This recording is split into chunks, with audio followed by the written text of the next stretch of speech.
All right, we're go. We live. Coffee regular on the patio.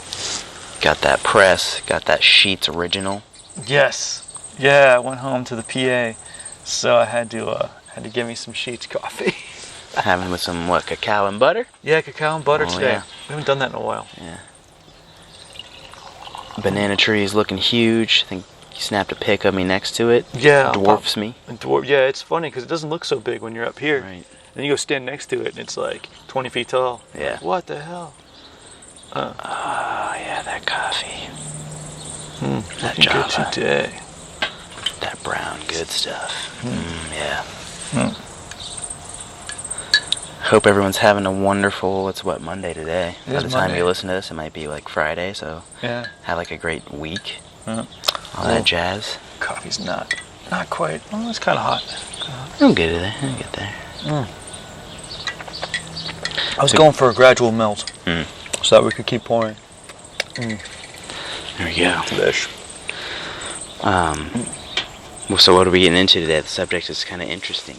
So I was thinking about this, and I had to toss this at you. I want your thoughts. So, infinite imagination within a sandbox.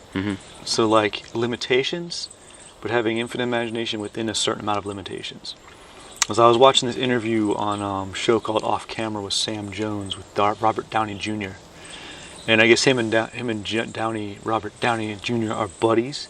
So they talk like friends, not just like someone interviewing. Right. And he was Robert Downey Jr. was talking about how a directors sort of keep him like lasso him in a little bit. Yeah. They don't let him get too wild, but he's like, they gotta give me a little bit wild, but they gotta give me a sandbox to play in. Yeah. Not go outside that sandbox. I started messing with that idea, and I was like, oh, that's cool. But then the other day, one of my students that I do kind of strength conditioning and like, I don't know, life coaching to a point with, because he's like 20, just turned 23. Young blood. Yeah, he's in college. Semester's getting ready to start. And he was coming over and kind of putting together his next training phase. But he's like, I'm going to be going to school. There's a chance I'm working 60 hours a week. I still want to be able to train and run. And I'm like... You can do it. I'm like, we can do that. I was like, but I can't give you anything today. And he's like, why? I said, because I have no idea where you're going to be at each day. I said, so here's what I need you to do. And so I kind of gave him a sandbox to play in. I said, first you got to have a wake-up routine and a bedtime routine. And just get up the same time every day, Monday through Friday. And you have the same thing that you do every day when you get up. All right, then, I don't care what time you go to bed, because schedules shift, but you need to have a solid bedtime routine. So, get jammies on, brush teeth, watch Batman, read, go to bed, right? So that you can bookend your day.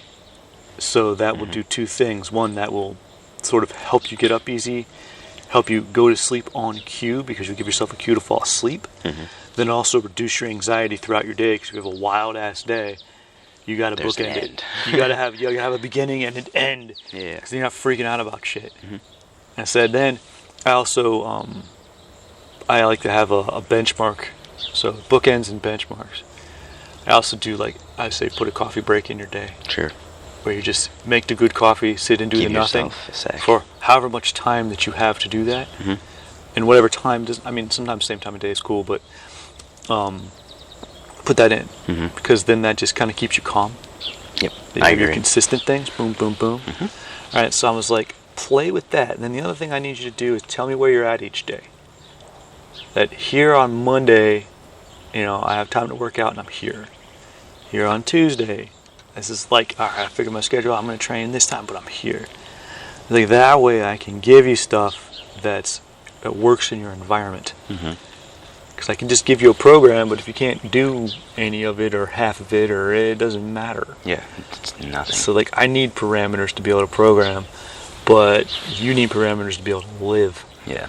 Because if you have like working a really hectic schedule, what kind of jobs are you doing? It's like in school and 60 hours a week. That's kind of crazy. Food. Okay. Serving the foods. Slinging that. Slinging that food. Slinging them hitters, those hamburgers. Yeah, serving that food at that hall, you know what I'm saying? It. I don't know That's anything. tight. I don't know anything about OSU, so I don't know what Word. Mess Hall is, but I do know the dude who runs it. Yeah. Yeah. So it's all good, but it's just, you gotta learn how to handle that busy schedule. Yeah, that's crazy though. Yeah. But yeah, I agree. Like, it's like trying to fit a, square block in a round hole. It's just not gonna happen. Like, Yeah.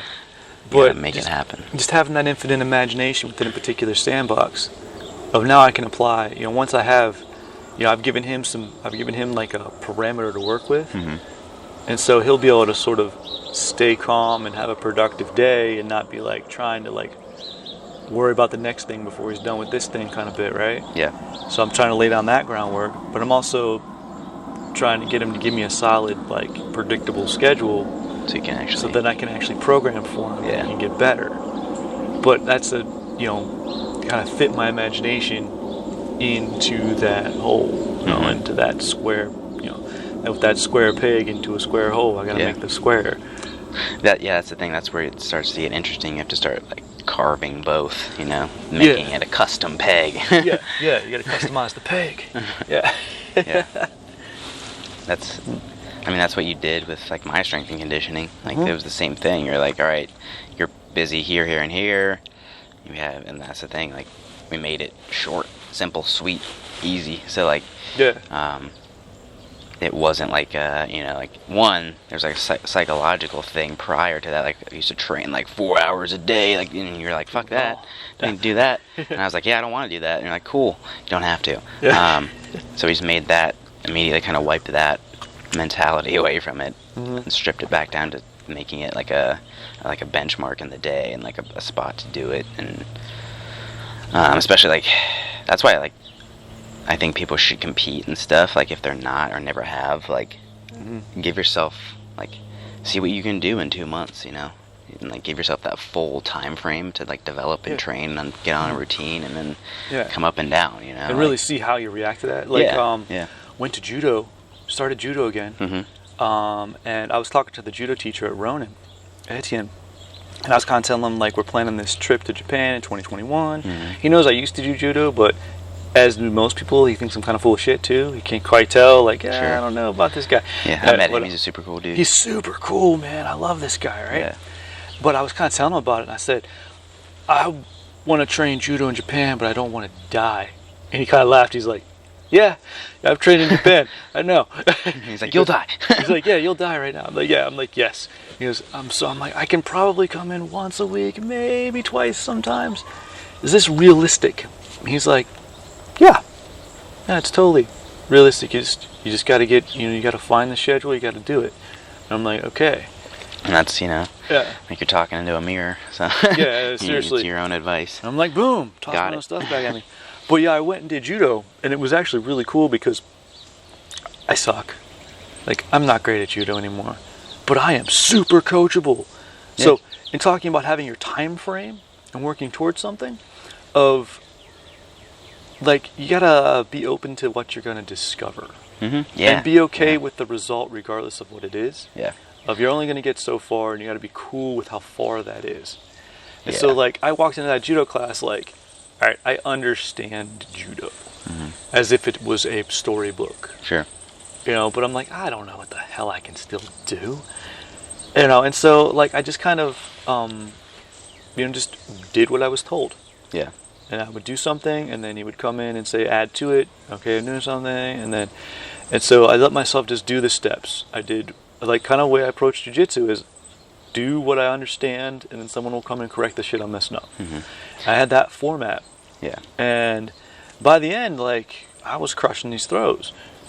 But at one point, it's just like, no, your wrist is all out of place. Straighten your wrist, put your elbow here under their armpit, put your forearm against their body. All right, now have your grip. Now go. And I'm like, aha! I just did it like you told me once, and I had it every time. Yep.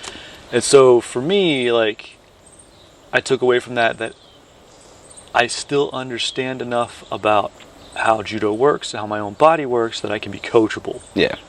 Like, well, that's like cool as hell. And you know what it takes to be coachable. You've coached, you've been coached. Well, knowing what it takes to be coachable and being coachable are two different things. Yeah. Knowing and doing are two. Yeah. Like, I didn't know where that separation was for me. Because I could know a lot and go in and just be a total dumbass. Don't have nothing. Right. But I went in and I was a total dumbass that was coachable, which was really sweet. I'm like, I can understand this and actually implement it. You got a little piece better. Yeah. So like, having your expectations be whatever you get. Yeah. I think is neat. I feel like a lot of, especially like in jiu-jitsu, people just want to do the technique that they're being told to do and do it so well and this and that, and then look at a cookie and that'll be the cool thing. It's like, you got to give yourself some room to wiggle and experiment and see what comes out of this. See what comes out of it, yeah. Because that's what mostly jiu-jitsu is like, what's going to come out of this. Like, it's not everything's going to be like rehearsed and stuff. No, most things aren't. Yeah. I mean, like any martial art, I think if you, I don't know, I don't want to put that on everybody. I think you should learn that. But then, there are some people that just do it right. Right. Anderson Silva in his prime, like he was just inventing shit on the fly, but it was all right. Yeah.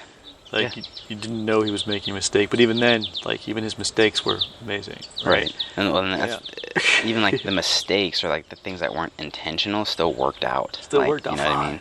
What I mean? Just because he was continuing, the continuation of it. And that's what put him into the flow, and that's what put him in a career flow and made him the best for a long time. Like him, like George St Pierre, like those type of like, well, think about more so their coaches, really.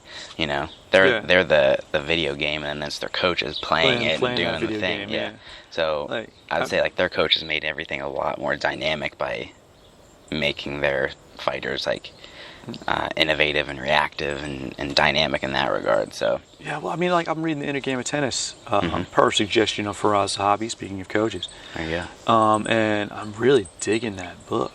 Yeah, it's a great just book. kind of turning off self 1 and letting self 2 do its thing. I read that book in 7th grade. That's awesome. Yeah.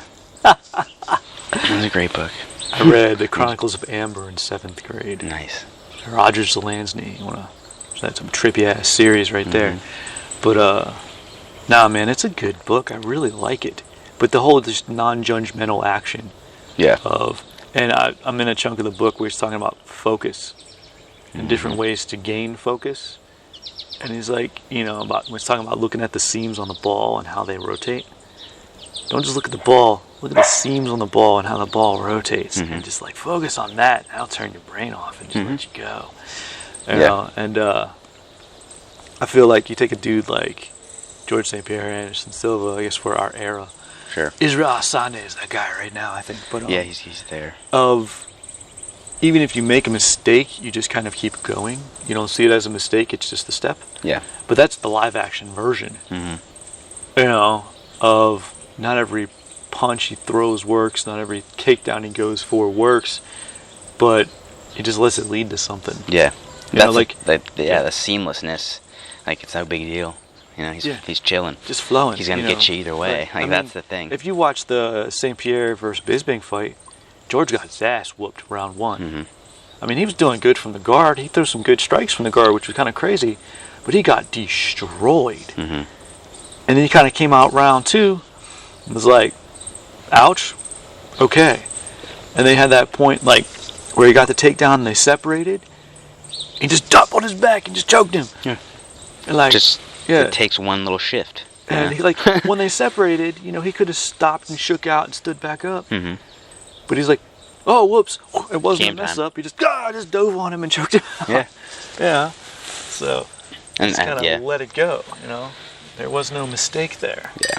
And the more time, I mean, I think that shows how much time they spent experimenting with stuff. You know what I mean? Just, pushing that mindset Yeah. of just keep going. Don't stop. Just keep moving. Yeah. Like, that's more so, like, if I ever talk about, like, flowing and stuff, that's more so what I mean. It's just, like, the continuation of the motion and momentum and everything. Like, get to somewhere, Yeah, but then, the imagination within the sandbox bit that's part of it. Is you don't, like, I guess, I don't know, like, if you're practicing a particular sequence and you screw up, like, you get your entry good, but then you mess up your grip. Do you stop and go, shit? No, adjust. Just make adjust. It work. Just keep working through it, because that's how it's going to happen. Right. Now, that's what's going to happen. You just found a way that didn't work.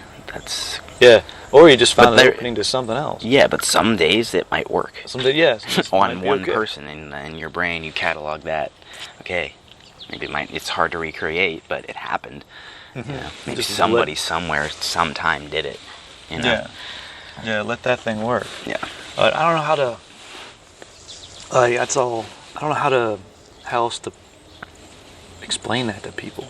The sandbox deal? Well, not like, but that is the sandbox deal. Right. Of just keep your imagination going.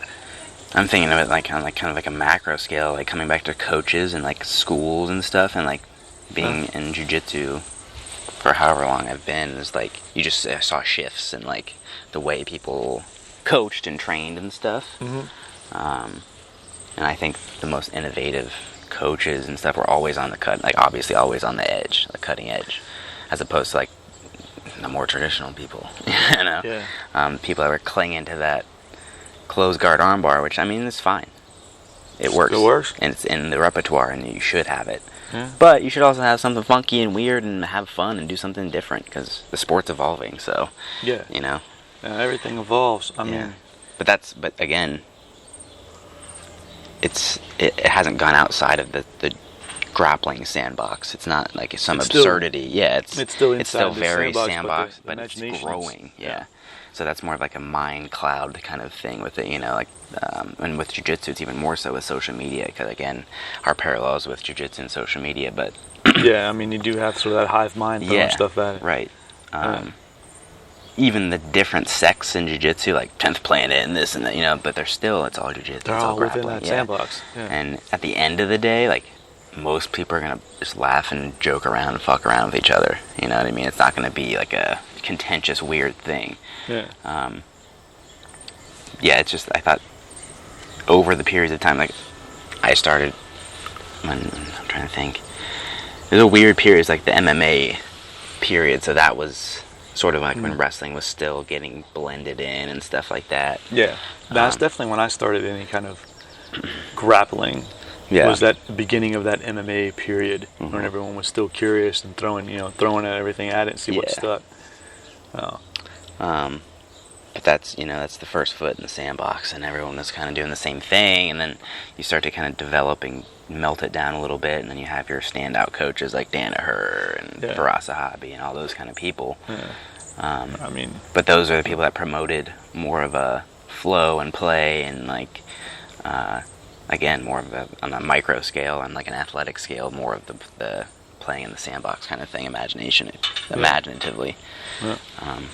That's what I think makes the best fighters and most well-rounded people and stuff like that. Having fun doing it. Yeah. Yeah. I think that's what makes people like learn how to be whimsical and relaxed and shit, even in like high-stress situations. Like, like you look at Anderson Silva, whomever. Like I would keep addressing that, but like he was always so relaxed and chill. Just chill, man. Just kept messing around, having a good time with it, no matter what. Yeah. Or like jiu-jitsu parallel, like Rafa Mendes, like just.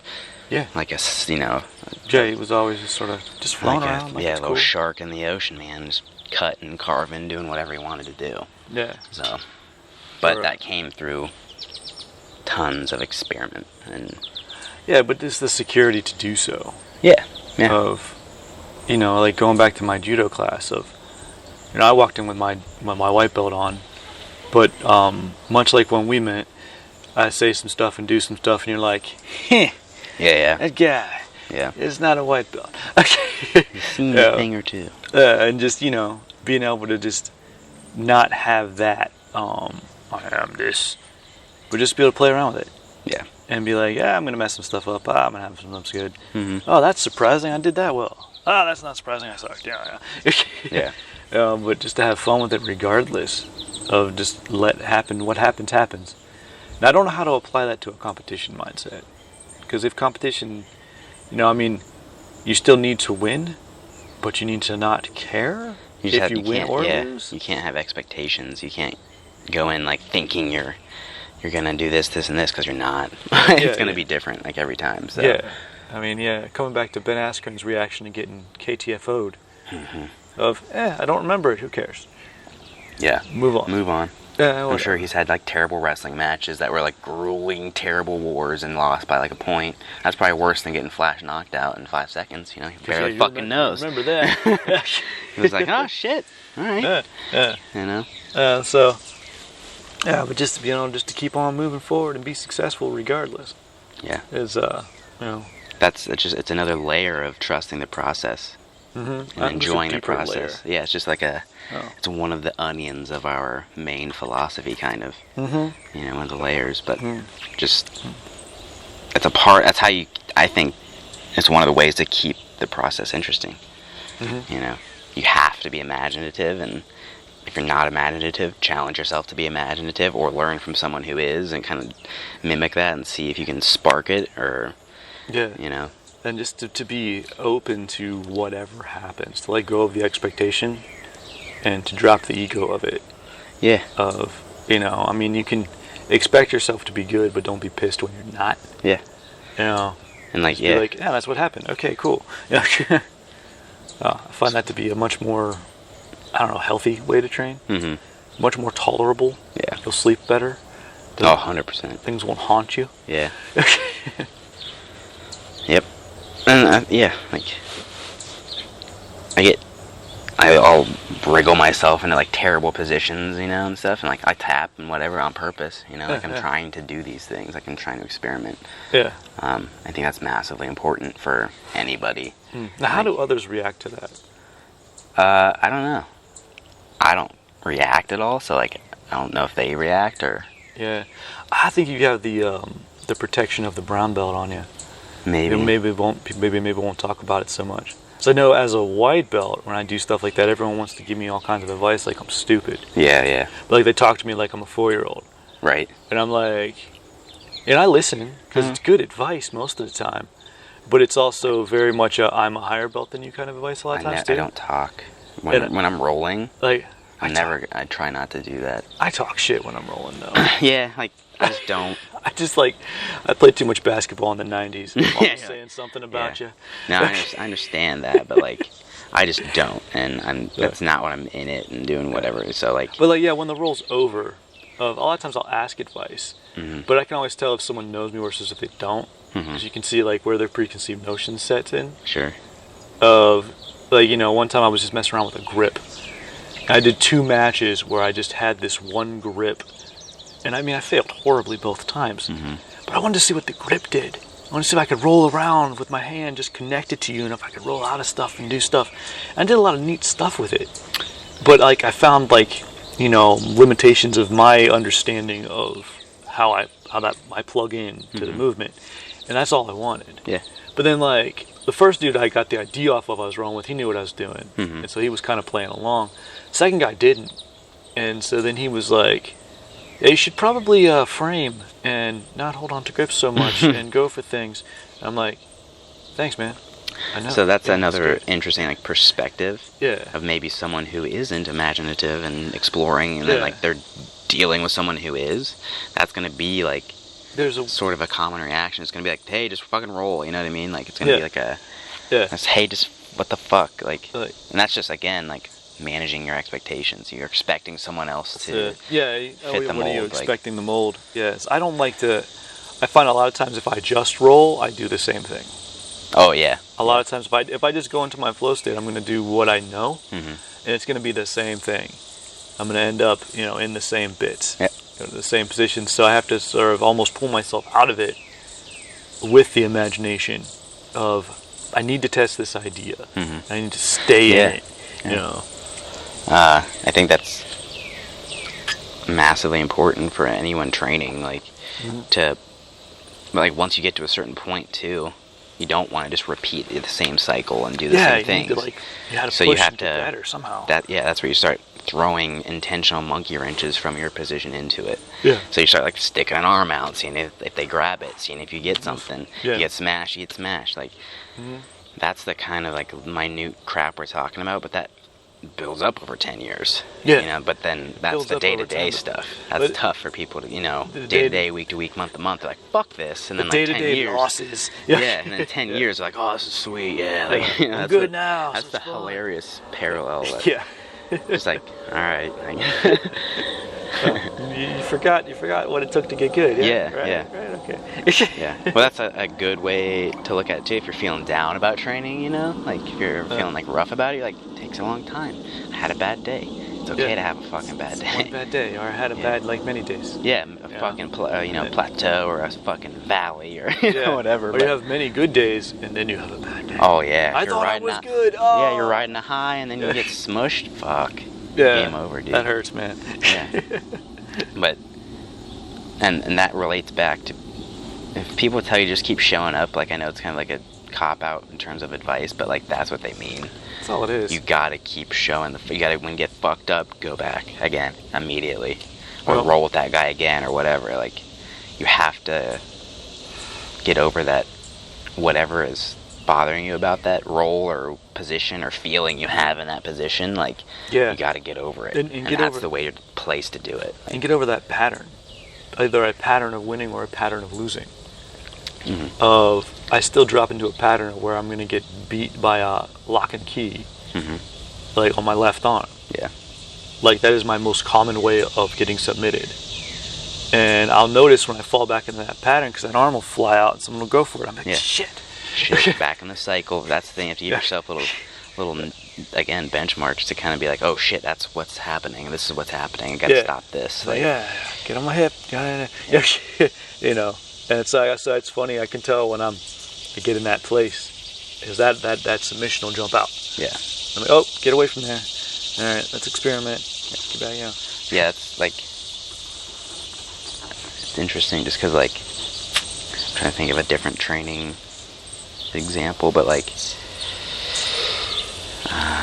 closed guard, right? If I'm coming back to closed guard, like I almost always pop it open on my own volition. But then like sometimes I'll cycle back and start playing closed guard again. So then I'm like, oh yeah, this is fun, and like start playing that and like sit in that sandbox for a sec. Play in the sandbox, you know. But then someone might just totally not fucking play that game, and I'm not going to play the closed guard. I really want to play the closed guard, right? So then you have to immediately take yourself out of that realm and go into another thing and start playing there. Right? So to play, you can't again, not having the expectations. You think, I have to play closed guard. I want to play closed guard. Like, now you're going to play what you're going to play. You're going to play what you have to play, I should say. Depending on what you want to get out of it. If it's not working, then you're going to play, this doesn't work. If you want it to work, then you got to open up. It's like, I felt one of those, like, real negative, like, jolts of anxiety during a roll the other day. I haven't felt that in a long time, and it was really interesting. I got pinned by just a huge dude, and I just was like, I had to wait and take my time to get out, and I was like, oh yeah, and it was funny, because I was like, oh yeah, it's that's nice, and then I just, like, in that time, that's when I calmed down and then found a way out. I was like, oh, that's cute that I was doing that, and then I just waited a sec and then got out that way. But it was an interesting, I was like, oh, fuck, that's kind of nice. So it's not a situation you get stuck in much anymore. Yeah. So it's nice. But it's fun to look at it like that. Like, you could have panicked. Yeah. Or you could have been down on yourself. Well, so that's the thing. Like, I felt all of my physical responses to panic, but then I was like, I didn't. Oh, you just observed them? Yeah, it was interesting. That's cool. Yeah, it was pretty tight. What a neat opportunity. Yeah, I was like, this is oddly nice. As shitty as it felt, I was like, like, I'm not going to die. I know that. Yeah. And I was like, maybe you should tap. Like, that went through my head. And I was like, nah. It's not that bad. Like, what? Yeah, it's like, whatever. Like, but I thought that was an interesting, like... That is really cool. Like, kind of a mental flashback, you know? Old pattern popped up for just a second. Yeah. But it was just like one of those things you're just like, oh, shit. Like, I've tried everything. Oh, no. Well, all right, cycle through, try it again. Something, you know. Come on. Do it again. It'll work. Stay safe. You got it. You're fine. It's...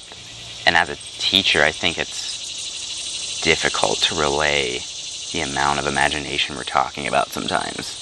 I try and give vague directions, just hoping that they'll fill in the blanks. You kind of have to. If you get too specific, then they're not imaginative. They're just following the steps. So it's got to be vague, but then they have to be. You actually have to play within the big spaces that you leave. Most of the time, I'm like, end up where you're gonna end up. Like end up to where you want to go. Like if you're doing a pass or something, like you want to go to north-south, pass to north-south. You want to roll into turtle, roll into turtle. Like do what you want, and then we'll start adding in reactions and starting to see what you would want to do against this, this, and this, and this. Like we're not just like, all right, pass and then settle and then reset and do whatever. Like trying to make it as I'm trying to make the environment as comfortable to fail in as possible. You know what I mean? Yeah. And then set up failure more or less. Yeah, really. You know, and just set up opportunity for success. Yeah. Through failure. Yeah. Yeah. And then, like to us, we're like, oh yeah, it's fucking obvious. And then they're sitting there like, what the fuck are we doing this for? Like, fuck you. Like, no, there's an end goal here. Yeah, man. Just go. Yeah. Just keep going. It's and then there's a lot of people just trust it and trust the process. That's cool. And there's some people they're like, fuck this. Like that's the other thing I noticed when I was doing judo on Saturday morning. It was a 2-hour class, right?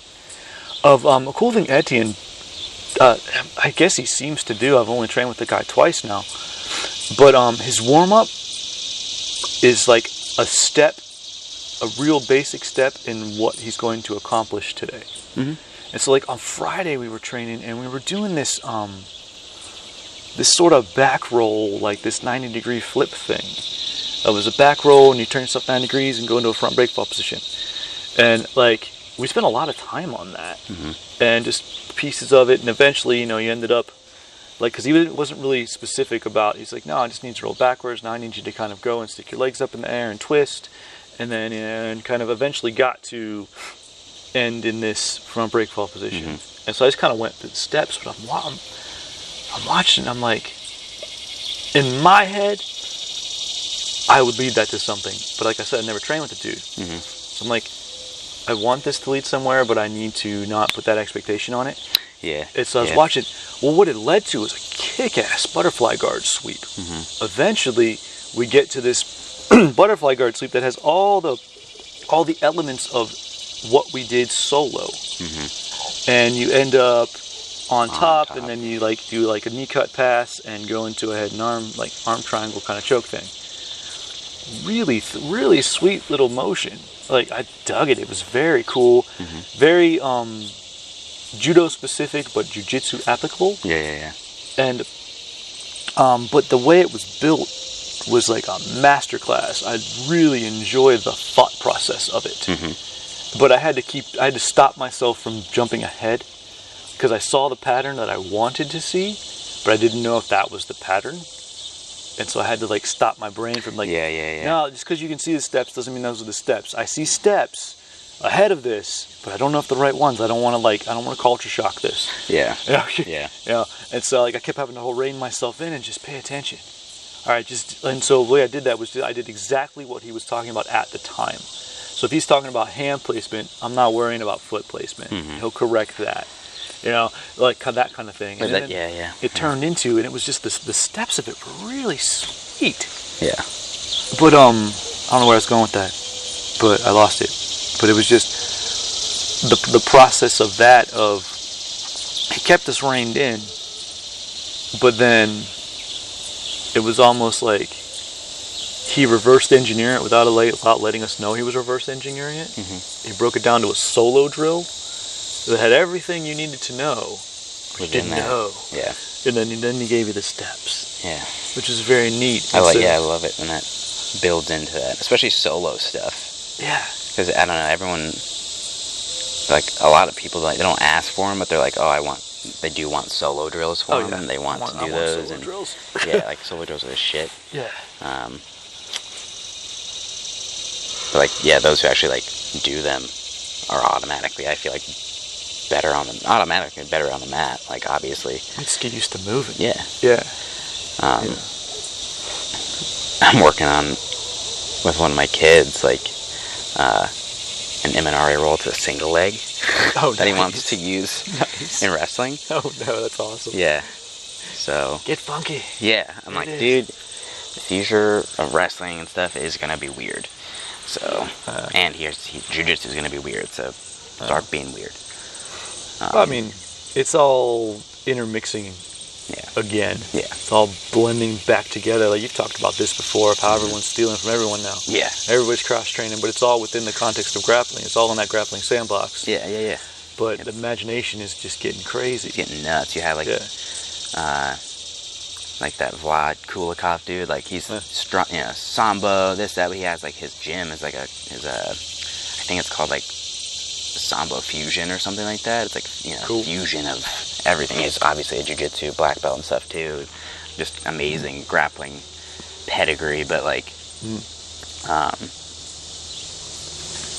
that, I think he's brought, him and like Sean, for example, have brought that type of like, snapped back to it. Those types of submissions aren't like flowy and nice and slow. They're like snapping and trying to break things. And I think that was part of what was missing from the grappling sandbox for a little bit. Like especially in like the competition scene, because you had like the popularity of the IBJJF and like the laying and praying basically, and like just holding out for advantage points and stuff. You didn't have like the sub chasing. People playing the rule set. Yeah. So like then you have people doing more stuff like the catch wrestling type subs and like the different submissions and more of the neck cranks and wrist locks are coming back into fashion a little bit. Like, a little bit, yeah. Do you think that's a rules dictate behavior kind of thing? Of that there's so many varied rule sets to play with now as far as competition goes. Yeah. Of that you can kind of keep plugging yourself into these different sets, so then you have a new behavior to play with, and then it opens it up. I think because people are given the sandbox of a context of a rule set of, all right, I don't need to play IBJJF, I'm going to EBI. Yeah. Or I'm going to the Kasai rules, I'm going to, you're floating around, and then it allows people's minds to make connections of things they already got.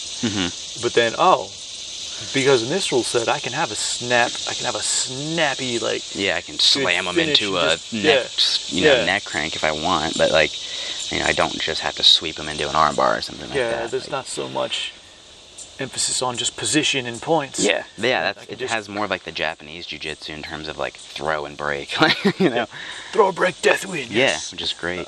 I think it adds more entertainment value and stuff too, but like it's just a piece that I think was missing, or just was not as discussed, and it's back in the forefront now. So and I think like Josh Barnett and people like that on like formats like Metamoris, like kind of brought that back into the spectrum. Metamoris, man, we all kind of knew they were starting something. Yeah, because it was cool. Yeah, it's a shame it was so poorly run. I feel like, it was almost like, it was kind of almost, it was poorly run, but like, it was like the sacrificial lamb of like, the fucking super fight events, you know what I mean? Like, but that laid it laid a groundwork, man. Its weirdness laid the foundation for Fight to Win, and like, Fight to Win scooped up the fumble and was like, we got this! I see where we can fix it! Go! Yeah. So if I'm not mistaken, they were doing like MMA promotions and stuff before that, and like. Oh really? I think, yeah. All right. Well, I think Metamoris' problem, whereas the difference between Metamoris and Fight to Win, is Metamoris was 100% in-house. It was very much, we control everything, we invite you. Very Gracie style. It was very Gracie style. Very Gracie. Whereas Fight to Win was, we're just going to show up. We're going to fucking do it. Show up. Anyone from this area, come fight. We're going to see what's up. Let's see what happens. Yeah. And it was much, much more open. Even when you go to the Fight to Win show, it's an experience. It isn't just like going to a tournament and sitting there and having it suck for 5 hours. But it's also not like going to a secret place. And like you're on the council, and we just let people watch. Which is also weird. Which is also weird, but also cool. Yeah. Cool. No, that's the thing. It like wanted to do like the weird Kumite invite thing. But it just wasn't playing. It didn't, like, something was off, That part was dead with all, like, the UFC pay-per-view and MMA. It's hard to bring that into it again. Yeah. Well, it also, and then to put that on the internet and be like, buy, be the fly on the wall on our weird secret fights. Yeah. Like, it doesn't work. Yeah. Yeah.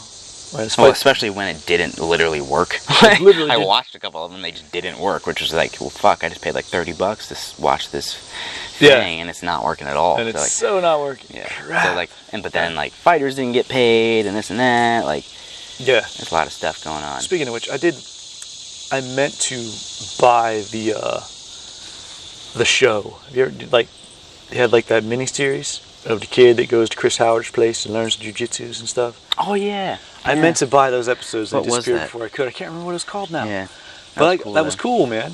I watched the first 2 episodes. I was like, this is cool. And then I went to buy it and it was gone. Yeah. And I wanted to help because all that money was supposed to go to pay people for that last Metamoris show. I wanted to help out. Yeah. That show was good. But I don't know. I feel like Metamoris, I don't know about the history, but opened the doors to Studio 540 as well. Yeah. I feel like just conceptually. It put. So you had like your Marcelo Garcia, you knew of Henzo, you had your big spots. This put like other, not like smaller time black belts and academies, but it did. On the mat. Yeah, it put people on the mat. I found out that's where I found out about Gary. I think initially was Metamoris. Yep. It made me. I already knew who Josh Barnett was, but I was but it brought people like that. It brought his grappling out. Yeah. Outside Hodger. Like, Hodger. Him versus Buchecha, like, that was tight. Like, come on. Dude. I'm not saying, like, Metamoris fucked everything up. Their matchmaking was kind of cool. Their matchmaking was actually for a while. really good. Yeah. Because then they started doing some weird MMA, grappling. It just went, they just got tooled up. But they were trying. Yeah, they were trying to be creative. Doing the thing. But I think you're right about, like, being that they were the first. They were imagining in a way no one had. Yeah. They were tossing a format that, like, because we forget that, nothing else existed. Yeah, at that time. Except for IBJJF. Exactly. So, like, that broke that mold. That sort of broke that ceiling of. But it also brought to the forefront of summation only. Like, really, to make it popular and make it available to people. People are like, oh shit, I see that format, like, I want to fight that. Like, fuck IMJF rules, I don't want to do that. And I see, like, I want to go for the kill, and that presses action, that pushed jiu-jitsu forward. And I mean, as a painful business venture failure that it may have been for Halleck Gracie, but, like, it pushed jiu-jitsu forward a lot. It pushed it a lot. And everyone's giving him shit now, because he's probably still hasn't paid people and whatnot, but, like, when 50 years from now, it's gonna be like, you know what? That's fucked up. He started some shit. But that was a thing. Like, he seriously started something good. I mean, EBI rivaled it because of Metamoris. Because like, I don't know, the thing with Metamoris when they did it got a little boring. Yeah. Some of the no limit time where people just sat there and waited. Oh, freaking Shaw versus Cyborg. Oh, dude. Or Riron, when Riron Gracie fought. Who'd he fight? And his brother was like commentating. Did he fight Galvo? It was Galvo, it was Galvo. And like, he was just chilling. Yeah. So like, I get that from him. Any other person who'd been like, fuck you, get off the stage. But like, he went out and like played his jiu-jitsu philosophy, which I guess I understand. He likes like do the keep it playful thing and that. And that was right when they were starting to keep it playful. And he was really pushing his philosophy of. Yeah, and like with that, but then like also like Andre didn't sub him. No, he didn't. And that was the thing. But like you had to look at it like that. But I feel like that, for me, that match led directly to EBI. Yeah. Eddie Bravo looked at that and said, there needs to be a damn winner. Right. Like, shit, how do I do that? And for like a big event like that, I think there should be a winner. But in terms of like the philosophical aspect of the sport and what you're trying to get through, like I think that was great. That was good. Yeah, that was beautiful really cool. match. It should be. I think like people play it down because it wasn't a good competitive match, but like it's a good example of what we're going for, I guess. Like yeah, exactly. Yeah, of just being calm in any situation, and if you don't if you don't lose, you don't get submitted, you don't lose. Yeah. And he was smiling the whole time, having a good time. And he was getting mauled by a fucking 5-time world champ, whomever, Yeah. Gorilla. He's like, but you didn't get me. Yeah, he's like, didn't something, and he like did stuff. He like once he was out of side control and stuff. Like he did other things. Like he went for it. Yeah. But he also was like, nah, man, defense is good. Yeah. And from a self-defense perspective, this is true. Yeah. If you don't get stabbed, you're good. You win. Yeah. You walked away. Yeah. There's a few matches that were like that. Then there were some of the most iconic matches that came from that kind of sub only, like just hunting the sub. And just like that stage, like. But yeah, I think that was the climb of the Danaher Death Squad. That was where the Death Squad started, man. Yep. And I like to think that it I guess just the thought right now is it separated self-defense and sport in a good way. Yeah.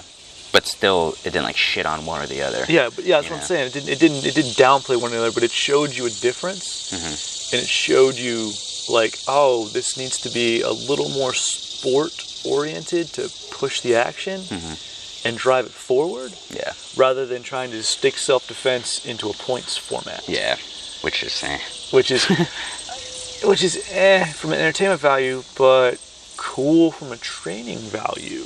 Yeah. Of just teaching dominant position and teaching time and being calm and not losing is a win. Yeah. You know, that's cool, but it's not a sport. Right. You know? Yeah, it's really cool in theory, and then people see it in action like, fuck this. Like no, this is some. That's like, you know, when people grapple in MMA, like people boo at it. It's like, nah. There's some shit going on here. Good shit happening right here. There's really art. Good. Yeah. This is where science and art blend. Yeah. But then they're like, fuck it, stand them up. Talk about grappling in MMA. Did you see Mike Perry fight over the weekend? Oh, he can smell around corners now, dog.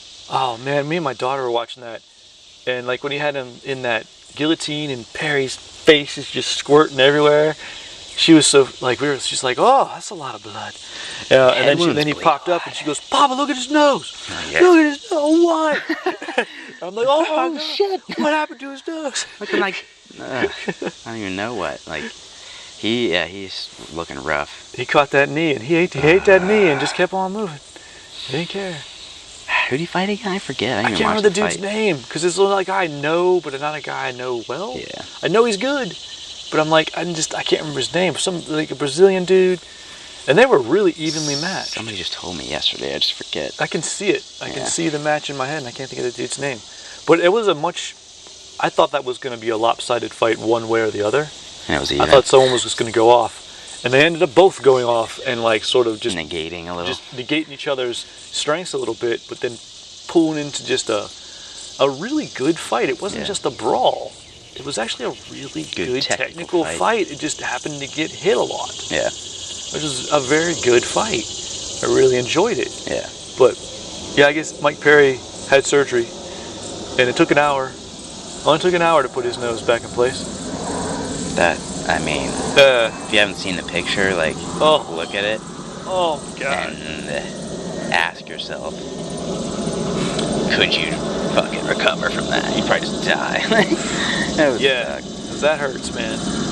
Like if anyone's never had anything on their face broken, like it is a special kind of pain. You cry automatically, and it itches. Yeah, itchy, and you can't itch it. That's the part I always hated most. But then again, with the security blanket of proper medical care, I would care a lot less. Yeah. Like, if you know you can get screwed up like that, and then you'll have a really good surgeon and doctor fix you just fine. Throw it to the wind, baby. I'm getting after it. Yeah, no problem. Got that UFC insurance, dog. Got that UFC insurance, yes. Especially if they like you and you're entertaining. Yeah. They'll get you to fix you up. Yeah. Not that Tijuana doc, you know? No. Get the best nose surgeon in Uruguay. Yeah. Right there. No. But no contact to the nose for 6 months either. That's rough. Yeah. I've had my nose crunched up and shit. I never broke it though. I've probably broken my nose at least 3 times. Yeah. And I've had it crunched up quite a few. Honestly, I'd say grappling crunch is worse than striking, honest. I'll take a strike and it's like, fuck yeah, shit, that hurt. But like, you're getting just your shit ground into your face. Like, sucks. Yeah. You're like, this is gonna go into my brain. I'm gonna die. Yeah, I'll take a good strike over just a smash any day. When I used to box, the tip of my nose used to get punched all the time because it stuck out over my headgear. Oh yeah. I never got like a headgear face is such headgear. a false sense of security, and you just can't fucking see. Yeah, I don't like it. It's nice to prevent cuts and certain bruises. Yeah. Like I spar without headgear, I get black eyes and like swollen sinuses. I spar with headgear, the tip of my nose gets swelled up. Yeah. That sucks, but it's better than a black eye. Speaking of headgear, I saw that one dude from BJJ Globetrotters, you know, the dude who runs with the long hair. He had a water polo cap on, I think. I saw that. Dude, gotta get you one of those. I need one of those. Tuck one of those up, you're good. And my hair's like zero protected. hair, zero hair issues. You protect the ears. Yeah. protect, up here, you're good. I saw that. I think I need to get one. I was like, fuck, that's a good idea. Great idea. Yeah. Yeah, if I ever grow the hair back out, definitely rocking one of those. Mm-hmm. Yeah, I need to get one. Water polo cap. It's like we're on the same Instagram, Mike. Yeah. You would think. I imagine so. Huh. We are. We are, actually. Yeah. Ha ha ha. Funny. Yeah. I'm trying to think of so like teaching, more so like being imaginative with your teaching. Mm-hmm. That you can only imagine so far, because people will like turn off, you know what I mean? Yeah, it's like, you have to like push the limits on like how imaginative you are with what you're saying and what you're doing, without being like, what the fuck? Without going over their head. Yeah, without being like, you can't get so far out they can't see the connection. Yeah, which I do sometimes. Like, I'll just go out. I love when you do that, by the way. It makes me laugh. So that's the base of it. It makes me laugh. And then, like, I think it's generally a decent analogy sometimes, like most of the time, hopefully. Some people get it. Because it sticks, Yeah. And it's being a little bit shit. Being a little bit kooky and like eccentric as a teacher, I think is more fun. Yeah. Because then you have your teachers who are like, respect my authority, but they box themselves in too bad. Ugh. And then if they screw up, it's over. They just lost all their credibility. Right. Yeah.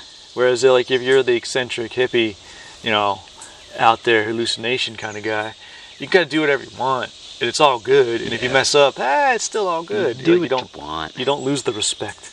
Yeah, because it just humanizes people more, I think. Yeah. If you, I don't know, if I ever see instructors who like sit around, like hold their belt and fucking do the thing, it's like, dude, go fuck yourself. It's like, dude, you're in pajamas. Go fuck yourself. I mean, growing up and doing Taekwondo, that's a lot of people. Yeah. Now, my favorite people weren't like that. And I can think of a handful of people that were just out there and just having fun with it. Yeah. And those are the people I respect the most. But I can think of a whole lot more people who were like, I am master, and I do this. And I bought into that for a long time because I didn't know any other way. Right. That's the thing, like, we're talking about it because, like, I bought into that shit too and tried to do it for him, and there's bullshit. You tried that personality on, it's dumb. not good. Yeah. But then, once you break out, even within the system, you can just kind of quietly piss people off and have fun with it and sort of gradually expand. Once you stop giving a shit, once you realize it doesn't fucking matter, you're really, like, all right. Yeah, quite literally, once you realize that your pajamas only have power in this room. Yeah. Anywhere else, you're a fucking dummy. You're just a weirdo. Yeah. Like, you're just and then it opens you up to be free. Yeah. And coming back to keeping it playful. Take that keep it playful in and out of the mats, man. Yeah, the keep it playful translates everywhere. Yeah. Yeah. I think that was one of the philosophies we kind of bonded on early on. Oh, yeah. Because, like, during that phase, I was into that shit, too. Like, yeah, me too, yeah. I needed to be, so, like... Yeah, I needed to be at the time, too. So. Someone distilled it into a saying. Yeah. Like, yes. Yeah, and I still like it. Like, I like it, too. Yeah. I prefer to train that way. Yeah. Oh. It keeps the ego out of it. Makes everything a learning opportunity. Somebody asked me like a funny ass question the other day. Something along the lines of like my energy output, like were you going hard or something like that? And I was like, dude, like I don't know. Like, yes. I was just going. Like we're just going. Like it doesn't matter. Like they want me to push and go hard and stuff, and like see, just understand, like they're trying to test the chops and whatnot. But I'm like, bro, I don't need to grit my teeth. Yeah. Like, sorry, man. That's the thing. I'm not gonna just to tickle your fancy, like just to make you feel good. Like, I think levels of understanding of what that is. Yeah. Of you're so freaking good that your idea of go hard doesn't involve unnecessary effort. Yeah, that's it. Like they want me to they want you to get stuck and muscle out of it. I'm just not. You're like, I don't need to. Yeah, I refuse to actually. Like my body won't. Like, my body doesn't do that anymore. Yeah. It's not needed. Whereas I think if you're not as good and you're going against people that are better, if winning is your mindset or dominance or whatever, you're gonna grit your teeth and push through it. And that's just gonna sink into some shit. It's gonna, yeah, and you're gonna just and wear you're gonna out. get your reaction, just by doing that. You're so gonna just wear let me out do my and thing. die. Yeah, you're gonna wear out and die. Yeah. Yeah. So, another person. That's why it reminded me. Another person off to the side said, "Look how the other person's breathing heavily, and Mike's just like smiling." Yeah. And I was like, "Yeah, like that's the energy difference." Like, and, yeah, like even if you were breathing heavily, you'd still be smiling, and no right. one would know you were breathing heavy. Yeah. I'm not gonna tell you I'm tired. No, motherfucker. you could be dead. Yeah. And you'd be like, "Oh, I'm fine." Yeah. I'm fine. I'm not gonna tell you I'm tired. No, you're never gonna know. You're just gonna find my body in the parking lot. Yeah. Now that is a slippery slope too. Of, I don't know. I have many rule sets that I live by, but one of them would happen to be 3 things no one should ever know about you unless you want them to. This was a mainstay of my training for years, which I guess is a reflection of the insane training environment I lived in. But if you're hurt, if you're tired, if you're angry, yeah, those are 3 things you're never going to know about me. Yeah. Unless I specifically want you to know. Yeah. Until it's too late. Yeah. And yeah, pretty much. Yeah. But like people never thought I got tired. Yeah. And like I'd be dying. I'd be like, guys, you do know I have asthma. Like, can you tell that I'm turning blue? Like I'm dying. But I'm smiling, I'm moving. I'm like, no. And for me, it was an ego thing. Like no one can ever know. Yeah. And now it's just a fun thing because I'm able to do it, and no one ever knows. Yeah. But then I'm like, I'm throwing up in the back, like when I was doing my push sled on Saturday, and my new neighbors saw me, and I'm just sitting on the curb like, oh god. Yeah. And I'm fine.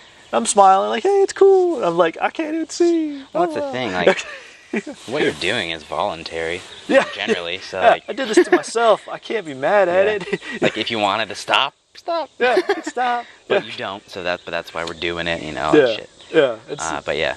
It's an interesting headspace to go into. Yeah. And that's for fighting. That's for fighting. It isn't necessarily for like anything else really. Yeah. But to enjoy that. Yeah. I think is another imagination thing of we have a sandbox we're in, and we have the imagination to realize that to kind of move beyond.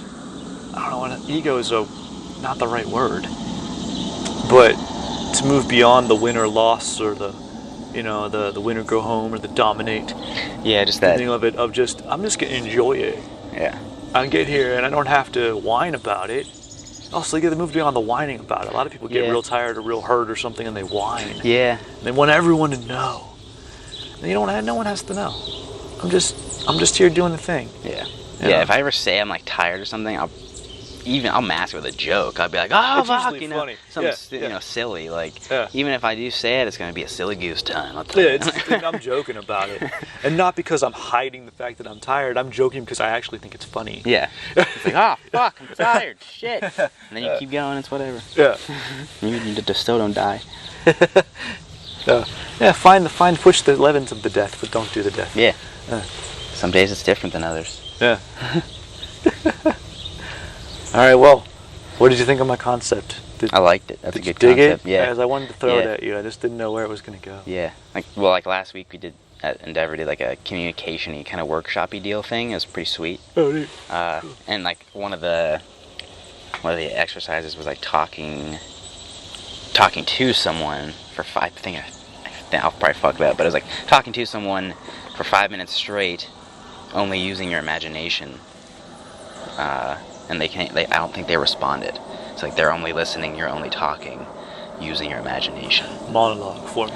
Something like, but it was there was other kind of precepts to it, but like people were talking about stuff in the room, and like, oh, I imagine people sit in that and do this, and I'm like, there's fucking zombies and moats, and like, I just went left field with it, like, because it was fun. Yeah, it was fun to me, and I just, but. Did somebody read Conflict Communication and want to do something about it? Have you ever read that book? Rory Miller? Wasn't that. Yeah. It was, I forget. Nonviolent Communication? Okay.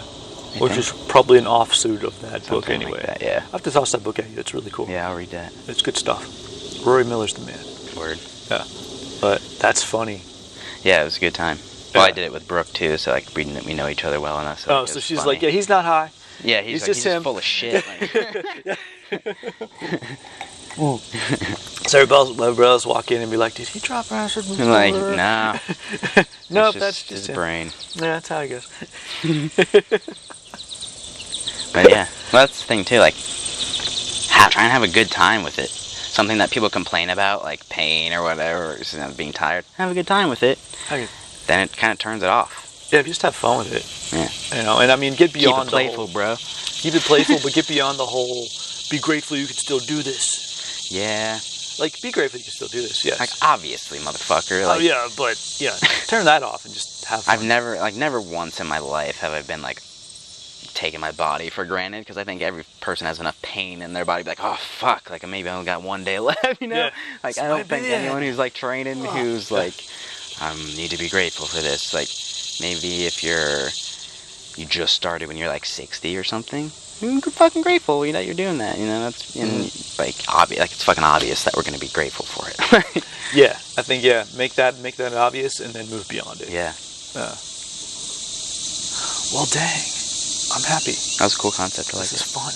Yeah. Now we're gonna talk about some strength and conditioning shit. Yep, that's what we're doing next. Secrets. I'm sharing the secrets. Dark arts. Yes. Yeah. And with the non-heavyweights, that's the clue I'll give you. Yeah. No heavyweights. I like, and sometimes I like heavyweights, but a lot of times I don't like heavyweights. I like things to have a purpose and a goal. Yeah. My strength conditioning is it's not as it's not as open. Mm-hmm. Sometimes it is, but it's a little bit more pointed in a direction than like my training for like my martial arts. Yeah. Of my imagination is steered. I tend to do phases that have a specific, not outcome, because I don't necessarily know all the outcome, but I have a direction I'm moving in. You got some broad strokes. Yeah, I've got some broad very strokes. nicely Yeah. carved broad strokes. And I kind of let the results do what the results do, but I'm moving in a certain way. Yeah. You know. Well, the thing is, like, just for instance, like my strength and conditioning shit, like, if you're not hitting a bullseye, you're pretty fucking close, you know? It means like you adjust from there. Mm-hmm. Like, if you're shooting a gun, you adjust your groups, you know, you adjust your thing, and there's very minute things. You're close, but you can do a little better. You know? I like to adjust along the way under a general topic. Yeah. But my general topic tends to be somewhat out there sometimes, as far as the strength and conditioning realm goes. Imagination. Which is imagination, Gotta use which is fun. Yeah. Keeps it fun. Which I think you need to use with strength and conditioning these days, because really so much bullshit is out there, and like... Oh, it's not just so much bullshit, too, is that what I'm discovering, and I'll go a little bit into this, is that things have been applied wrong. Mm-hmm. You've taken one thing and stuck it on another thing, I think it's going to help completely. Yeah. Like Olympic lifting. Has been kind of one of my pet peeves over the years. I love Olympic lifts. I'm big into like explosive lifting. I learned Olympic lift when I was 18, and I love it. It's cool. I don't do it so much anymore because my body doesn't need that. But Olympic lifting is a sport, and the movements of Olympic lifting are sport. Mm-hmm. And someone realized that having explosive hips and triple extension applies to other sports. Yeah. So Olympic lifting for sport is a little bit different than Olympic lifting for Olympic lifting. Mm-hmm. I've got a book on that if you want to see it someday. But that as a basis for strength training for sport is really bad. And that the culture has most of the culture built off that. Mm-hmm. This became what good training is for your sport. And it's entirely wrong. Yeah. I'm sorry if I've offended you, but that's the truth. It's very much like fat is bad for you. If you go back to that original country, that was the 7-country study, which was actually like a 22-country study, that was basically financed by the American sugar industry. And propaganda. These are the results we want. Right. And so as fat intake goes up, health goes down. Well, yeah, as sugar intake went up, health went down concurrently, and the other countries, they only took 7 of the countries that you studied because they fit your mold and then tossed that. Well, our entire system of eating was based on that shit. And look what happened. Mm-hmm. And now everyone, when I was in college and taking nutrition classes, that was the foundation of what is good for you. Yep. And no one knew outside of it. And now I know outside of it, I had to break all kinds of habits and dogmas and things. And because they were all wrong. Yeah. But it's so hard to do. Yeah. Right? And now I've done it, and like, people still don't believe you because they think that but that was right. That's what all this is based on. Well, the same thing with strength and conditioning. In the beginning, people were just applying concepts, right? But then those concepts became rules. Yeah. Of like when the founder dies, everything goes out the fucking window. Right. And now it's all of a sudden, this is written down, and this becomes religion. Right. And people don't go outside of it because you'll go to hell, basically. Yeah. That's the mentality behind it. That's the mentality behind it. And so I had to I just went to hell, bitches. Is really what I did. But I had to break myself out of that. Yeah. I was locked into it for a little while, but always with the curiosity of other things. Yeah. And I had to almost secretly train in other stuff. Mm-hmm. Even with my martial arts, secretly, a lot of secret training. But with my strength and conditioning, same thing. A lot of secret training.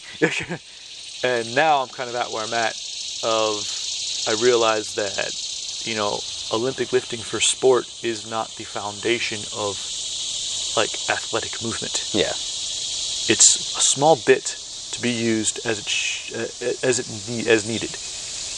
It's not that's it. Yeah. And you're one of the very first people that ever believed me, wholeheartedly. Yeah, thank you, buddy. Dove in. I appreciate it.